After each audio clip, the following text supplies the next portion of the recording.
हिंदी एवं आधुनिक भारतीय भाषा तथा पत्रकारिता विभाग दीनदयाल उपाध्याय गोरखपुर विश्वविद्यालय द्वारा आयोजित पुस्तक लोकार्पण समारोह, जिसमें हिंदी का गद्य साहित्य का 15वां संस्करण था। इसके लेखक हिंदी विभाग के पूर्व अध्यक्ष और प्रसिद्ध आलोचक प्रोफेसर रामचंद्र तिवारी एवं प्रेम तिवारी जी भी मौजूद रहे। इस कार्यक्रम के मुख्य अतिथि माननीय श्री शिव प्रताप शुक्ल महामहिम राज्यपाल हिमाचल प्रदेश का स्वागत करती इस कार्यक्रम की अध्यक्षता कर रही माननीय कुलपति प्रोफेसर पूनम टंडन दीनदयाल उपाध्याय गोरखपुर विश्वविद्यालय द्वारा किया गया। इस अवसर पर हिंदी विभाग के वर्तमान अध्यक्ष प्रोफेसर दीपक प्रकाश त्यागी जी भी मौजूद रहे। साथ ही साथ विश्वविद्यालय के सभी परम पूज्य आदरणीय गुरुजन व प्रशासन के बहुत सारे लोग इस अवसर पर उपस्थित रहे। तो आइए जानते हैं माननीय श्री शिव प्रताप शुक्ल, जो वर्तमान में हिमाचल प्रदेश के राज्यपाल हैं, और दीनदयाल उपाध्याय गोरखपुर विश्वविद्यालय में जो पुस्तक लोकार्पण समारोह था, उन्होंने क्या कुछ कहे, आइए उनके शब्दों को सुनते हैं। कार्यक्रम के सम्माननीय अध्यक्ष तथा गोरखपुर विश्वविद्यालय पंडित दीनदयाल उपाध्याय गोरखपुर विश्वविद्यालय की कुलपति प्रोफेसर पूनम टंडन जी,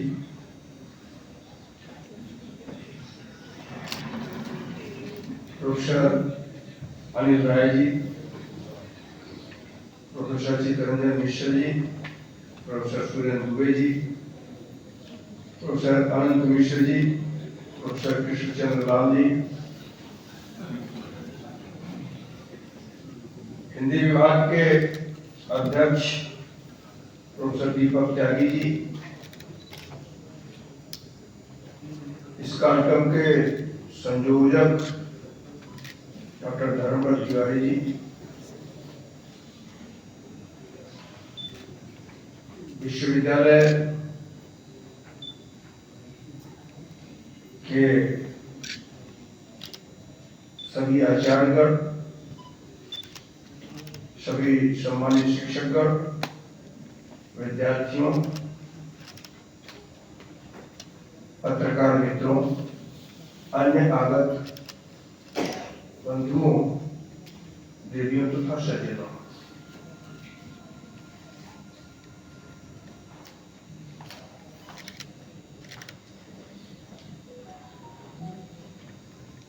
मेरा कोई दोष नहीं है। यहाँ सभी लोगों ने ये कहा कि धर्म प्रदेश का उत्साह है, और उसी उत्साह का परिणाम है कि समय तय करने का काम मैंने नहीं किया है।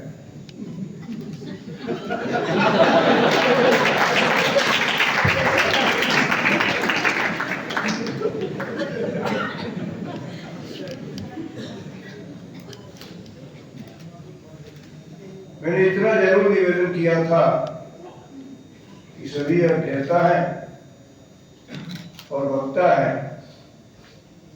तो क्या इन सभी लोगों को ये समय संभाल पाएगा?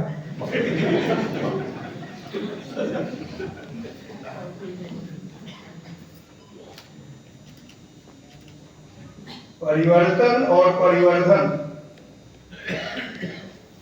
इस दोनों के जिम्मेदार केवल धर्मव्रत जी है, मैं करते ही नहीं।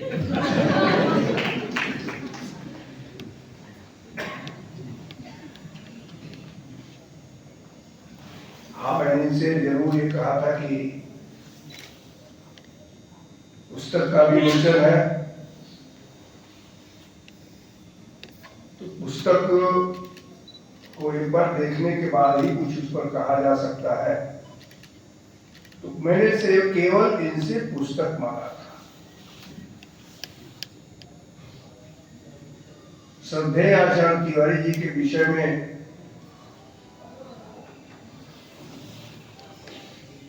मैं स्वयं उनके विद्यार्थी के रूप में भी रहा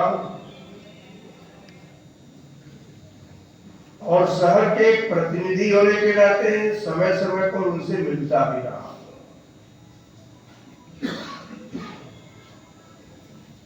तो जिन जिन बातों की चर्चा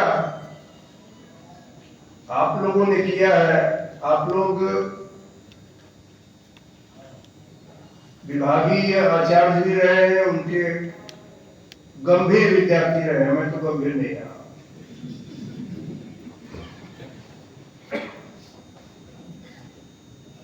मैं आप सभी लोगों को साधुवाद देता हूँ, विशेष करके कुलपति जी को और साधुवाद देता हूँ कि जिस जरूरी विषय में उन्होंने आज आप सभी लोगों को संबोधित किया है, निश्चित रूप से वह बहुत अच्छा है।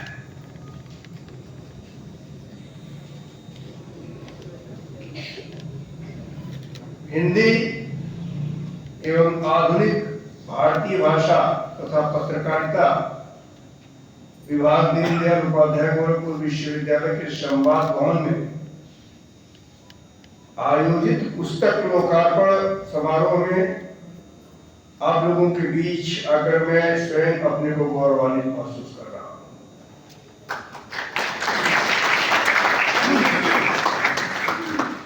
यह मेरा सौभाग्य है कि हिंदी साहित्य के पुरोधा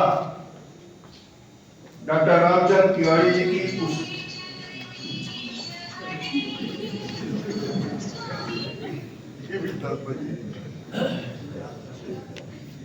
ये भी धर्मग्रंथ है।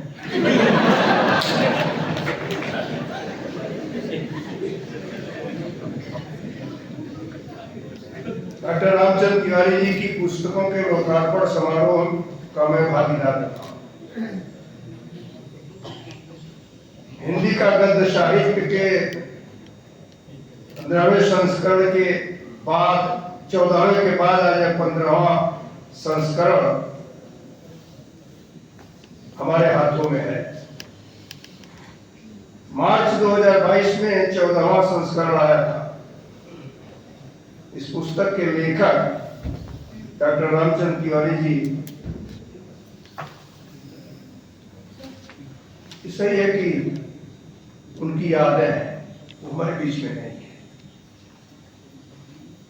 लेकिन हिंदी साहित्य की जिस कृति की वह आधारशिला रख गए, वह विचार और चिंतन भावी पीढ़ी के लिए पथ प्रदर्शित करने का काम करेगा। मैं डॉक्टर प्रेमवत तिवारी को भी साधुवाद देता हूं, जिन्होंने इस पुस्तक को समृद्ध बनाने का कार्य किया है। जहां तक खंड 1 से कि हिंदी गद्य के स्वरूप विकास की बात है, अब जो मैं वो कर रहा हूं वो पुस्तक के विमोचन के संदर्भ में कर रहा हूं, और जितने लोगों ने किया है अपने गुरु को श्रद्धांजलि दिया है, उनके विषय में दिन प्रतिदिन होने वाली वार्ता के संदर्भ में कहा।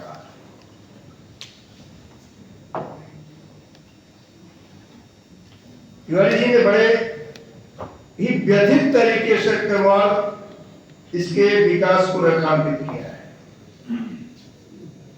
व्यवस्थित उनके अध्ययन में हिंदी खड़ी बोली गद्य के विकास में 2 परंपराएं कार्य करती रही। एक परंपरा अंग्रेजों के प्रभाव से सर्वथा मुक्त रही है, और दूसरे उनके प्रभाव में रह करके ही आगे बढ़ी है। प्रथम परंपरा में जो पुस्तक की दृष्टि से है, राम प्रसाद निरंजनी, दौलत राम, सदा सुखलाल तथा इंशाअल्लाह खां को रखा गया है। जबकि दूसरी परंपरा में लल्लूलाल और सदर मिश्र यह उल्लेखनीय नाम है। हालांकि तिवारी जी के अनुसार तुलनात्मक दृष्टि से इन सभी गद्य लेखकों में हिंसा की भाषा को अधिक महत्वपूर्ण कहा गया है। बावजूद इसके इन लेखकों ने हिंदी गद्य को निश्चित रूप देने में सफलता प्राप्त की है। यह कहना उचित नहीं है। वास्तविकता यह है कि यह कार्य भारतेंदु जी के हाथों से संपन्न हुआ है। तिवारी जी का अध्ययन बिल्कुल सही है कि हिंदी गद्य अपने विकास के प्रथम चरण से ही एक मध्यवर्गीय किंतु उदार दृष्टि अपना करके आगे बढ़ा है। भारतेंदु हरिश्चंद्र ने हिंदी गद्य को जन साधारण की मानसिकता के निकट प्रतिष्ठित किया है।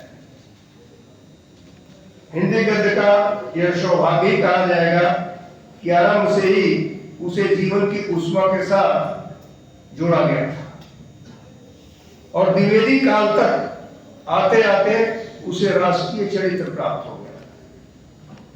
स्वतंत्रता प्राप्ति के बाद सन 1950 से 60 तक का हिंदी गद्य वस्तुतः रूमानी मानसिकता से मुक्ति और आधुनिकता के स्वीकार की संक्रमणकालीन चेतना का गद्य है।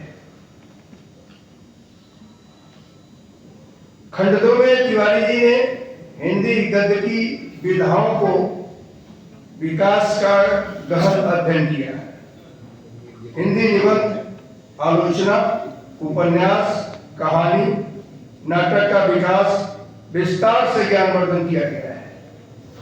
इसके अतिरिक्त जीवन साहित्य, यात्रा साहित्य, संस्मरण, गद्य गीत, लघु कथा, एकालाप इत्यादि की जानकारी शोधकर्ताओं ने के लिए लाभप्रद है। उनकी चिंता उचित है। उनका मानना है कि अगले कई दशक हिंदी गद्य के लिए भीषण संक्रांति होगी। हिंदी गद्य साहित्य को आज ऐसे प्रांतों की जन चेतना का भी प्रतिनिधित्व करना है जो विकास एवं प्रगति की दृष्टि से हिंदी प्रदेश से सैकड़ों वर्ष आगे है। डॉक्टर तिवारी जी ने कहा, मतलब लिखा है कि आज हमें प्रत्येक चरण के साथ वर्षों की गति लेकर के चलना है। साथ ही अपना प्रत्येक पद फूंक फूंक कर चल रखना है। कहीं ऐसा न हो कि विश्व चेतना के साथ चलने के प्रयत्न में हम अपने युग युग के स्वस्थ संस्कारों को ही खो दें। एक गंभीर लेखक की लेखनी जो चली है उससे समझाया जा सकता है। कुल मिलाकर के डॉक्टर तिवारी जी ने जो निष्कर्ष दिया है उसके अनुसार हिंदी साहित्य का अभ्युदय युग और जीवन के क्रियाशील एवं विकासमान तत्वों के अनिवार्य तकाजे से हुआ है। वो वैदिक, संस्कृत, पाली, प्राकृत तथा अपभ्रंश भाषाओं की सहस्त्रों वर्षों की विशाल परंपरा को समेट करके आगे बढ़ा है। उसके विशिष्ट संस्कारों को अक्षुण्ण और उसकी चेतना को स्वस्थ एवं संतुलित रखना है। आज यह भार आज की पीढ़ी पर है, जो वर्तमान पीढ़ी, यह दायित्व तो हमारा है। निश्चित तौर पर यह बिल्कुल सही है। परिशिष्ट 1 में तिवारी जी ने पत्र पत्रिकाओं के संक्षिप्त इतिहास का जो अवलोकन किया है वह हिंदी पत्रकारिता से जुड़े लोगों को के लिए तो प्रेरणादायक है, साथ ही साथ भावी पीढ़ी के पत्रकारों के लिए भी मार्गदर्शन और शोधकर्ताओं के लिए ज्ञान का भंडार है। हिंदी के विश्व रूप में तिवारी जी लिखते हैं कि अब हमें विश्व साहित्य से परिचित होने के लिए मात्र अंग्रेजी पर निर्भर नहीं रहना है। हिंदी का चेहरा अब अंतर्राष्ट्रीय हो गया है। उसका एक विश्व रूप निर्मित हो रहा है। आवश्यकता उसके इस रूप को निखारने और उसे गुणात्मक समृद्धि एवं उत्कर्ष प्रदान करने की है। डॉक्टर रामचंद्र तिवारी जी की एक दूसरी पुस्तक भी है जिसका यह लोकार्पण तो नहीं हुआ, लेकिन जिसको धर्मव्रत जी ने मुझे दिया था और जो आचार्य कृष्ण चंद्रलाल जी ने कहा उसका भी कुछ सार है। योग के विविध आयाम, योग ही करो। का तृतीय संस्करण भी पाठकों के समक्ष रहा है। मैंने भी इसे पढ़ा और सही में तिवारी जी ने जो सार दिया है कि विज्ञान की जड़ शक्ति को विवेक से नियंत्रित करने के लिए जिस आध्यात्म तत्व की आवश्यकता है वह योग विद्या में ही निहित है। वह कहते हैं कि योग विद्या का ज्ञान और उसकी सही समझ आज के युग की आवश्यकता है। और अब तो योग इतना बढ़ गया है जो उन्होंने उस समय लिख दिया था, और इधर योग जिस प्रकार से विश्व में बढ़ने का स्वरूप लिया है, मुझे लगता है कि कितनी समझ उनकी रही होगी, सहज रूप से हम सभी लोग इस पर विचार कर सकते हैं। यह पुस्तक इस अभाव की पूर्ति की दिशा में एक प्रयास है। उन्होंने अपने उस पुस्तक में लिखा जिसमें योग विद्या से संबद्ध प्राय सभी महत्वपूर्ण विषयों को यथासंभव बोधगम्य शैली में प्रस्तुत किया गया है। पुस्तक में 26 अध्याय हैं। योग के विविध आयाम, जिनमें महर्षि पतंजलि के अष्टांग योग का विधान और योग के अन्यतम साधक गुरु गोरखनाथ के हठ योग का प्रवर्तन को भी विस्तार दिया गया है। योग विद्या और उसके लक्ष्य और योग विद्या के महत्व पर अलग अलग से अध्यायों में चिंतन भी किया गया है। योगाभ्यास और तत्वज्ञान की बात हो या फिर हठ योग, स्वरूप और साध्य, तिवारी जी ने बड़े ही विस्तार से तत्व का ज्ञान भी दिया है। और योग साधना के व्यापक प्रसार द्वारा मनुष्य की आध्यात्मिक चेतना के उन्नयन की बात भी उन्होंने कही। पुस्तक का पूरा अध्ययन करने पर मैं समझता हूं कि इस दृष्टि में निश्चित तौर पर 25 अध्याय पर टिक जाती है। जीवन का प्रेरक ग्रंथ श्रीमद् भगवद गीता। इस अध्याय में तिवारी जी ने बड़े ही सरल शब्दों में गीता का सार समझाया है।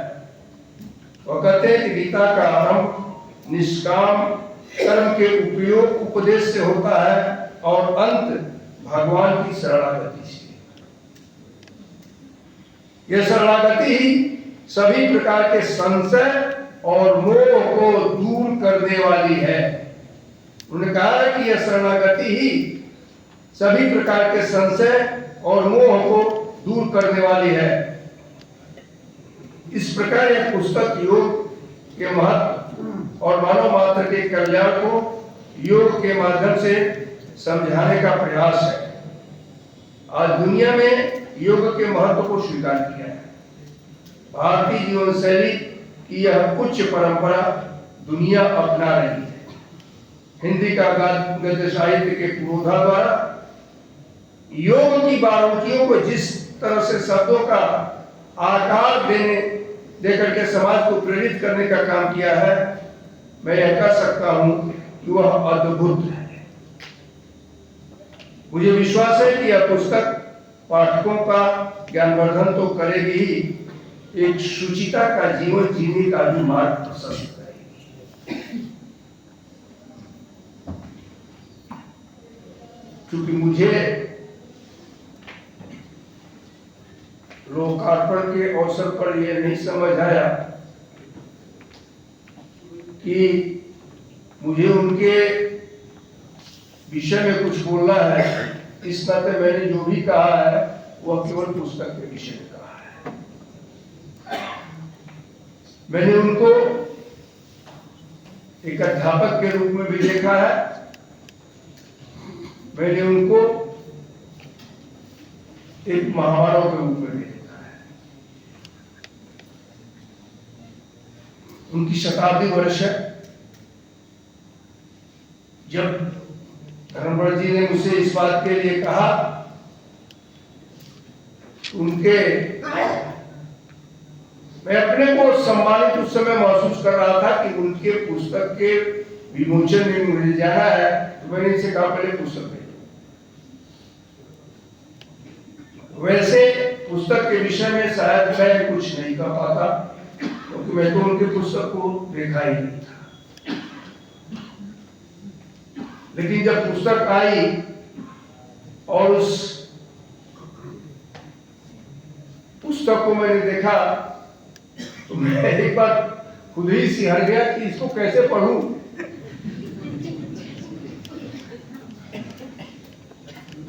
लेकिन कुछ कुछ इधर उधर देखते हुए अनेक अध्यायों से थोड़ा थोड़ा सा विषय लेकर के ही मैंने जो अपने आज के संबोधन को तैयार किया।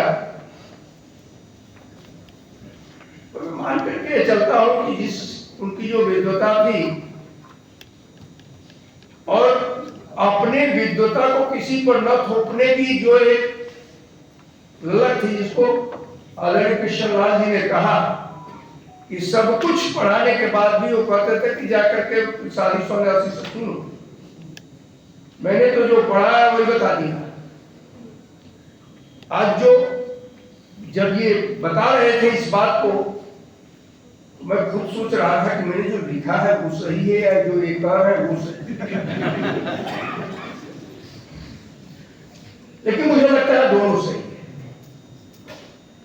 उनके ज्ञान का जो भंडार जो अपने विद्यार्थियों में वो दे देते थे, उसके प्रति कभी उनके मन में कहीं अहंकार नहीं था। इस नाते जो बात आदरणीय कृष्णलाल जी ने कहा है, मैं समझता हूं कि वह इस नाते कि वह एक निष्कलंक व्यक्ति की भाषा है, निष्कलंक व्यक्ति की भाषा है। तो जिसके नाते उन्होंने ये किया।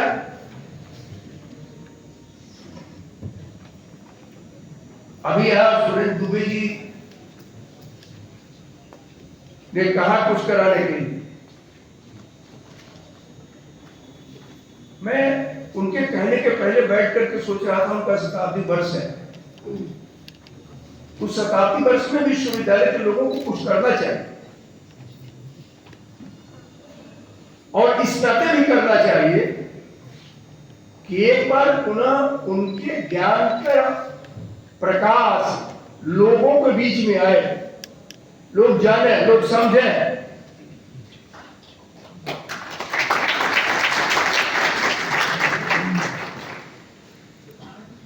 और बड़े बड़े विद्वानों ने जो उनके संदर्भ में लिखा है उनको समझ करके लिखा है, लेकिन हम लोग जो उनको समझे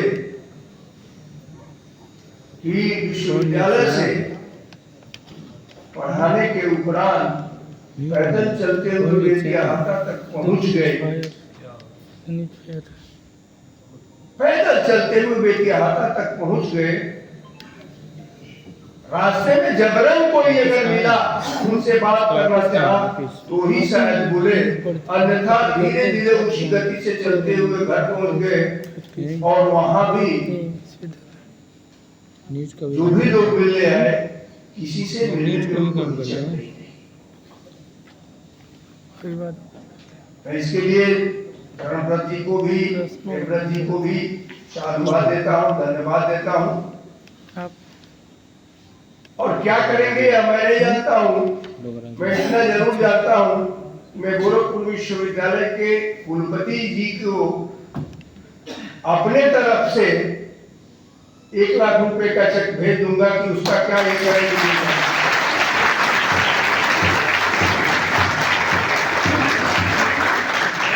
लेकिन उनके शताब्दी वर्ष को अच्छी तरह से मनाया जाए, यह मेरी भी इच्छा है। और मैं समझता हूं कि धर्मव्रत जी के अति उत्साह को उनकी धर्मपत्नी पूरा करने का काम करेंगी। बहुत बहुत धन्यवाद।